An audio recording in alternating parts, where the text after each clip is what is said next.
Olá, bem-vindos ao Saber Direito. Eu sou Marcelo Ferreira, estamos no Saber Direito Responde, onde eu irei responder algumas perguntas sobre o direito securitário.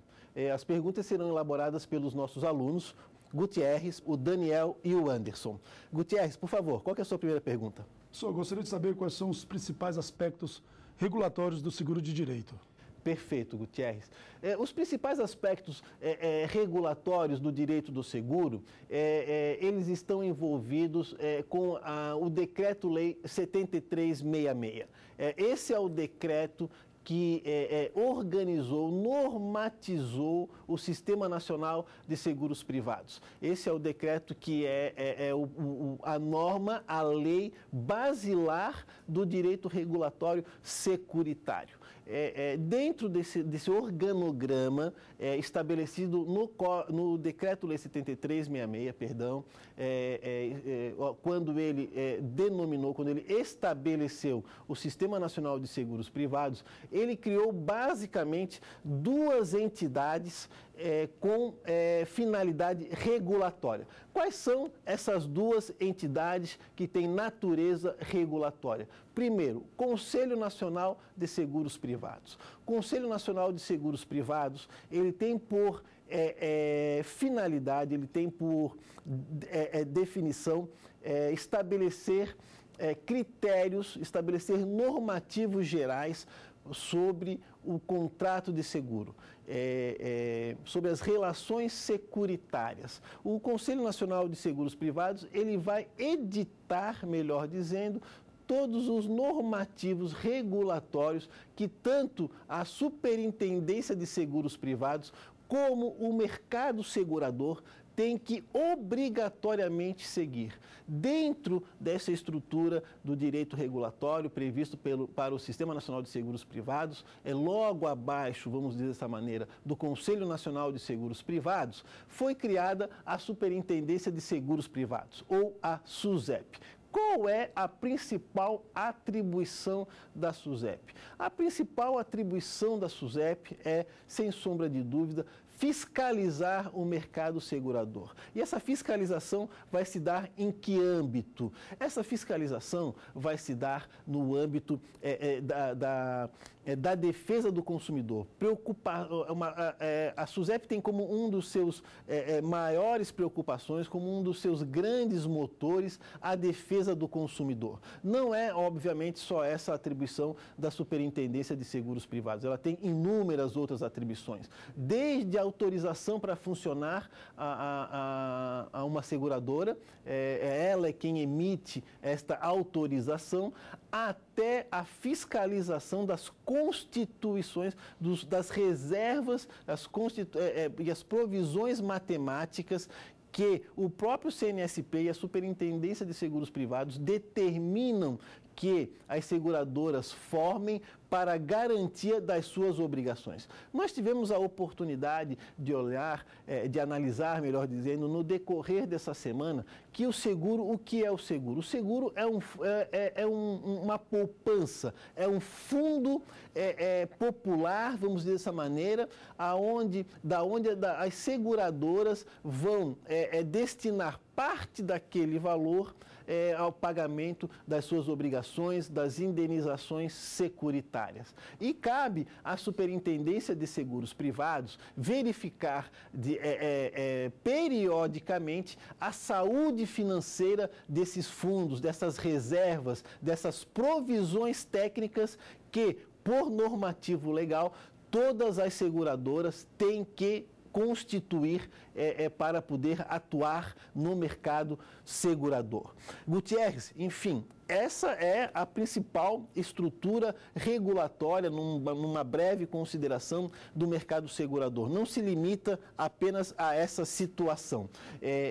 Nós temos também um procedimento sancionador, aonde a SUSEP, através de um procedimento, onde a SUSEP irá verificar se determinadas atitudes das seguradoras e dos corretores também, não se aplica apenas às seguradoras, se estão condizentes com as regras editadas pela SUSEP. Se, eventualmente, ao final desse procedimento sancionador, aonde é oportunizado a defesa da seguradora, onde é oportunizado, se ela não concordar com as decisões tomadas em âmbito administrativo, a possibilidade de recorrer para um conselho, é verificado essa regularidade das atitudes da seguradora. Ao final do procedimento sancionador, caso a Superintendência de Seguros Privados e o Conselho de Recursos entendam que a seguradora de fato infringiu alguma norma, ser-lhe-á aplicada uma sanção pecuniária. Professor, como é a questão da judicialização em relação aos seguros? Existe muita demanda nos tribunais? Olha, Daniel, infelizmente, de fato, ainda existe um grande volume de demandas de natureza securitária nos tribunais. Isso decorre principalmente, creio eu, pelo fato de que o seguro ele já está enraizado na cultura nacional. Ainda tem muito espaço, é inegável, para crescer. Existem muitas oportunidades para o crescimento do seguro como atividade econômica, mas sem sombra de dúvida, no Brasil inteiro nós temos milhares e milhares e milhares de segurados. Isso acaba implicando também numa grande demanda no judiciário. Mas é importante ressalvar, Daniel, que o mercado segurador está muito preocupado com isso e tem estabelecido meios alternativos de solução de conflito. Qual é esse meio? Através das suas ouvidorias. Aliás, as ouvidorias das seguradoras, elas foram criadas por expressa determinação do órgão regulador, do órgão fiscalizador. Toda a seguradora com um determinado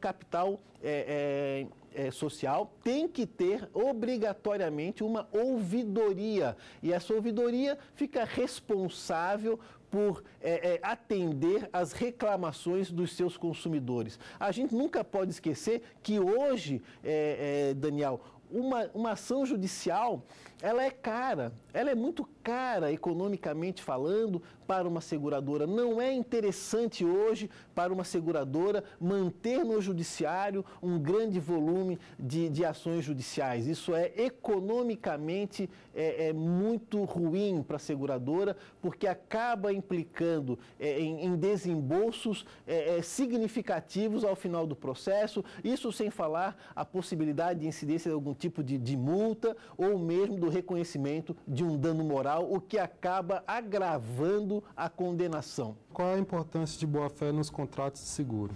A importância, ela é fundamental, Anderson. Eu tive a oportunidade, no decorrer dessa semana, de tratar desse assunto. E quem acompanhou, teve a oportunidade de acompanhar as nossas 5 aulas, percebeu o quanto que eu repeti, o quanto que eu praticamente bati nessa tecla da importância da boa-fé nos contratos de seguro. E vou aqui ressalvar que a boa-fé, ela não é apenas do segurado. A boa-fé, ela também é do segurador.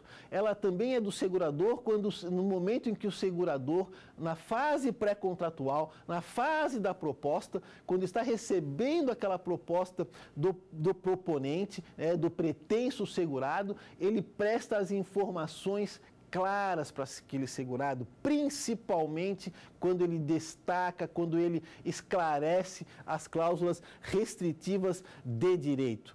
Isso é muito importante, esse esclarecimento, essa informação ao consumidor, como forma até de se evitar litígio e de se manter uma relação economicamente saudável ao longo de muitos anos. Pessoal, gostaria de saber quando surgiu o direito de seguro e qual o seu papel dentro da sociedade. Eu destaquei esse fato também no decorrer das nossas aulas. Alguns doutrinadores, Gutierrez, vão defender a ideia de que o seguro nasceu ainda nas civilizações mesopotâmicas, vinculado também às grandes navegações marítimas daqueles povos, dos fenícios, dos assírios, babilônicos. Outros doutrinadores já começam a identificar o contrato de seguro com o contorno que nós temos hoje, com esse compartilhamento de risco que nós já temos hoje, no início da no final da Idade Média, nos primórdios do capitalismo, também vinculado ao seguro marítimo, às cidades italianas principalmente, banhadas pelo Mediterrâneo e que tinham uma forte tradição marítima na sua economia. Essa, Gutierrez, é, sem sombra de dúvida, a origem apontada pelos historiadores para o contrato de seguro. A sua importância econômica hoje, na nossa economia atual, ela é, na minha opinião, incomensurável. Hoje nós estamos falando de um segmento que responde em torno de 5% do PIB nacional, com características, com previsão de crescimento a passos largos. É um ramo da economia, é uma parte da nossa economia que, mesmo na crise que todos sabemos que o nosso país está enfrentando nesse momento, vem crescendo a 2 dígitos há vários anos. Então, o mercado segurador é, sem sombra de dúvida, um dos mercados mais promissores da atividade econômica do Brasil e que, se você for analisar as economias, principalmente as economias dos países chamados mais desenvolvidos, que têm uma economia mais robusta, você vai ver que fatalmente todos eles, sem exceção, também têm a cultura do seguro muito arraigada, muito forte, como uma forma de proteção, quer do patrimônio pessoal, empresarial, quer da própria vida, como forma de pacificação social em um determinado momento em que a família reveste de uma importância, se vê numa situação muito complicada. Enfim, senhores, encerramos aqui o nosso primeiro bloco, em breve retornamos.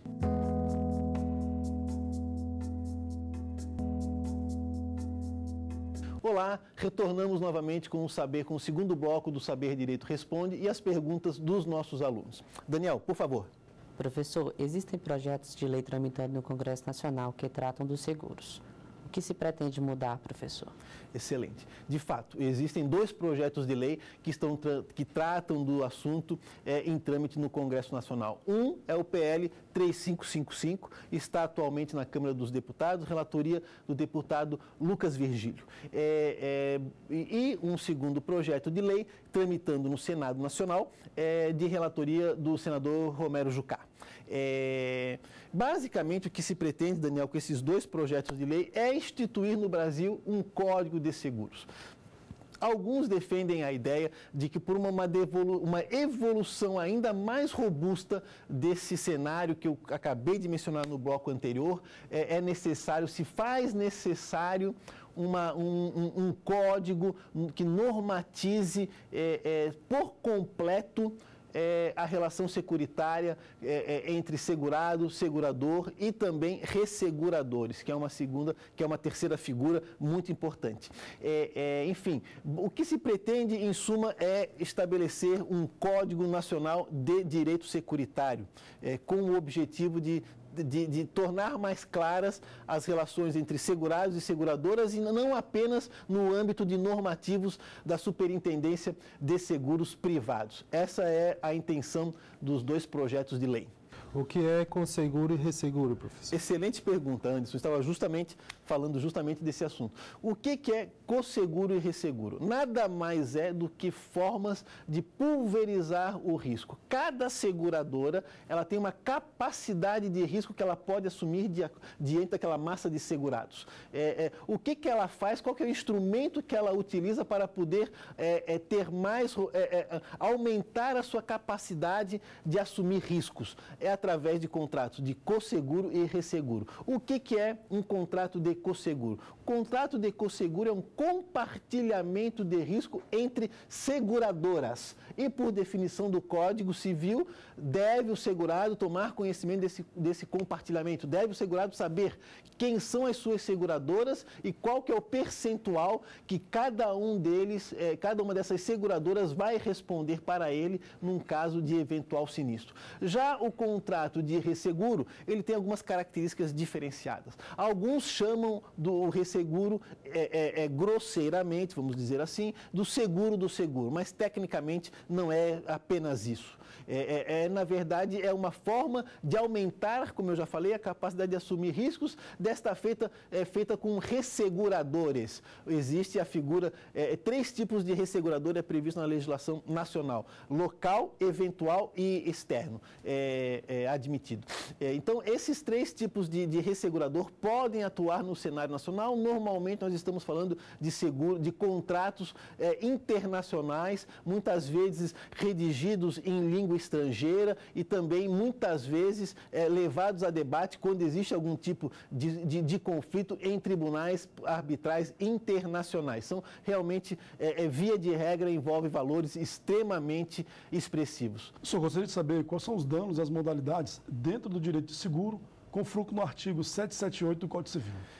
Na verdade, Gutierrez, o 778 do Código Civil, quem acompanhou as aulas durante a semana sabe que eu destaquei muito, porque o 778 do Código Civil, ele veio a trazer um novo princípio para os seguros de danos. E qual que é esse princípio? O princípio indenitário. Ou seja, basicamente não se pode segurar uma coisa por mais do que ela vale, porque não se pode um sinistro envolvendo uma cobertura securitária envolvendo um determinado fato, não pode implicar em enriquecimento do segurado. Ou seja, o segurador, por este princípio, ele está obrigado a restituir a coisa ao estado que se encontrava imediatamente anterior ao sinistro. Portanto, não pode de maneira nenhuma implicar em acréscimo patrimonial. E é isso, Gutierrez, que esse artigo visa coibir. O seguro viagem tem novas regras. São mudanças boas ao consumidor? O que aconteceu durante a explanação, nessa semana? Eu alertei aos nossos ouvintes, aos estudantes, que em muitas situações a seguradora, o que motivava, a atuação da Superintendência de Seguros Privados era a reclamação reiterada de consumidores sobre um determinado produto ou sobre uma determinada seguradora. Isso sempre acaba implicando em algum tipo de atitude por parte do órgão fiscalizador. E foi o que aconteceu. Até pouco tempo atrás, o seguro viagem, em que pese este nome, esta denominação, ele era comercializado, na verdade, como uma assistência. Ele não era um seguro propriamente dito, um ramo definido pela Superintendência de Seguros Privados. Ele era uma assistência vinculado a algum outro produto, este sim, um outro produto securitário, via de regra um acidente pessoal ou mesmo um seguro de vida. O que fez a Superintendência de Seguros Privados? Para acabar com a reclamação dos consumidores que em muitas situações se sentiram desprotegidos, passou a regular a matéria. Agora sim, a Superintendência de Seguros Privados estabeleceu uma série de regramentos, regulou a matéria de maneira exaustiva, visando justamente, Daniel, a proteção do consumidor e encerrar com essa imensa quantidade de reclamações, quer em órgãos de defesa do consumidor, quer perante o próprio agente fiscalizador, que foi objeto do seguro viagem. O suicídio tem cobertura securitária? Excelente pergunta, Anderson. Via de regra, o suicídio não tem cobertura securitária. Mas essa é uma questão que provocou inúmeros debates. O que diz o atual Código Civil sobre a matéria? Ele determina que o suicídio só terá cobertura securitária se decorridos 2 anos. Ou seja, decorridos 2 anos da contratação de um seguro de vida, se eventualmente o segurado praticar um ato desta natureza, aquele evento terá cobertura. Se ele praticar este ato antes deste prazo, antes deste lapso de tempo, ele não terá cobertura por esse ato, por uma série de questões que nós já tivemos, inclusive, a oportunidade de debater durante toda a semana. Mas, via de regra, o suicídio só vai ter cobertura se praticado depois de decorrido 2 anos de contratação. Inclusive, inclusive, esse assunto gerou muito debate no Superior Tribunal de Justiça e apenas recentemente, mudando até então o entendimento jurisprudencial dominante, o Superior Tribunal de Justiça passou a entender pela legalidade desse marco temporal como forma de reconhecer a obrigação da seguradora em indenizar nos casos dessa prática pelos segurados. Temos dentro do direito de contrato de seguro 2 pontos, o aleatório e o comutativo. Eu gostaria que o senhor falasse um pouco das características desses 2 pontos. Na verdade, essa é uma discussão doutrinária, Gutierrez. O que está em debate entre os doutrinadores é justamente essa característica do contrato de seguro. Alguns doutrinadores entendem que o contrato de seguro, de maneira geral, ele apresenta características de aleatoriedade. O que isso significa? Significa, qual que é o principal argumento, melhor dizendo, utilizado por esses doutrinadores? É afirmar que não se pode prever se o evento passível de cobertura securitária irá ou não ocorrer. Esse evento é uma incerteza. Ou seja, a cobertura securitária será, o evento, objeto da cobertura securitária, melhor dizendo, é uma incerteza. E a isso é que se apegam os doutrinadores que afirmam que o contrato de seguro tem características de aleatoriedade. Por outro lado, os que defendem que o contrato de seguro é comutativo, se apegam a uma nova redação trazida pelo Código Civil que reconheceu como obrigação principal do segurador a prestação de uma garantia. Enquanto o Código Antigo de 16 falava como obrigação do segurador o pagamento de uma indenização, o nosso Código atual fala na prestação de uma garantia. E com base nessa característica, principalmente com base nessa característica, os doutrinadores, alguns doutrinadores, defendem que esse contrato do seguro, de maneira geral, tem características de comutatividade.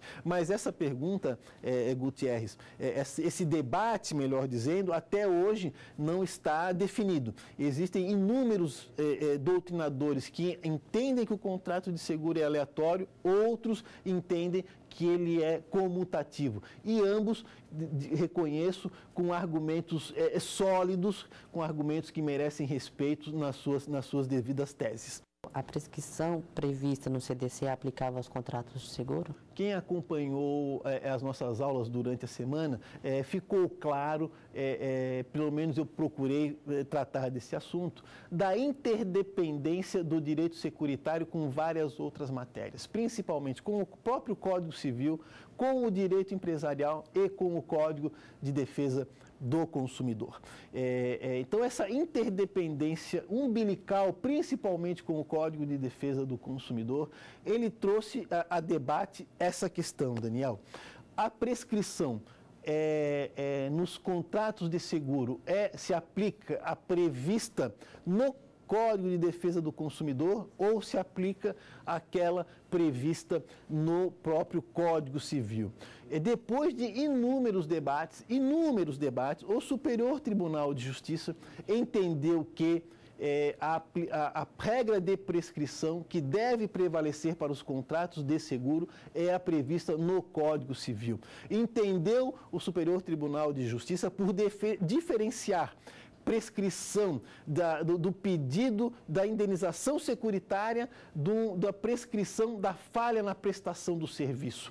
O Superior Tribunal de Justiça entendeu que aquela previsão contida no Código Civil era específica e não poderia de maneira alguma ser atingida pela prescrição geral, vamos dizer assim, previstas no Código de Defesa do Consumidor, em especial quando ele trata das falhas na prestação do serviço. Portanto, respondendo à tua pergunta, Daniel, o que definiu o Superior Tribunal de Justiça é que, de fato, deve prevalecer a prescrição prevista no Código Civil para os contratos securitários. Professor, a má-fé do segurado pode atingir o beneficiário? Na verdade, dependendo do tipo de seguro, pode atingir o segurado. Existem julgados do Superior Tribunal de Justiça, e aqui vou fazer um breve adendo para lembrar que quando eu estava tratando nas nossas aulas, no decorrer da semana,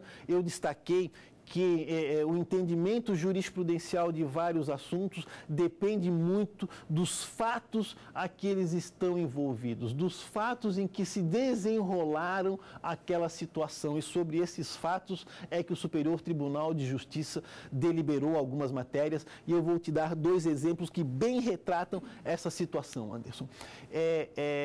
Via de regra, nos contratos de seguro de vida, a má-fé do segurado vai atingir o beneficiário nos contratos de seguro de vida. Por quê? Porque no seguro de vida, a má-fé do segurado fatalmente irá implicar na nulidade do contrato. Sendo nulo o contrato, não se pode falar que ele não atinja o beneficiário, porque inclusive o beneficiário, ele, em que pese ser relação, ser um dos atores do contrato de seguro, a relação principal é estabelecida entre segurado e segurador. Enfim, chegamos agora ao final desse nosso estudo sobre direito securitário no decorrer de toda esta semana.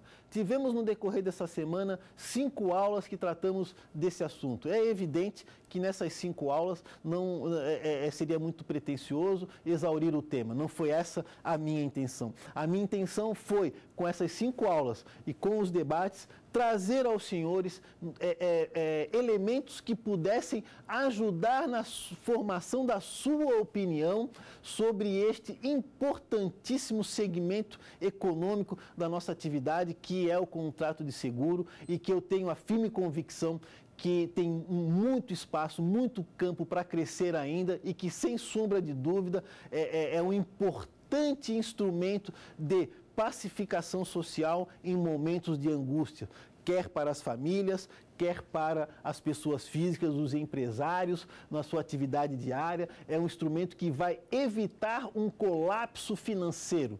Essas são as minhas considerações. Agradeço aos senhores, agradeço aos alunos a presença, a participação. Muito obrigado. Me coloco à disposição de todos para eventuais esclarecimentos. Muito obrigado. Ficou com dúvidas sobre o assunto? Então mande um e-mail para saberdireito@stf.jus.br. Você também pode estudar pela internet acessando o site tvjustiça.jus.br.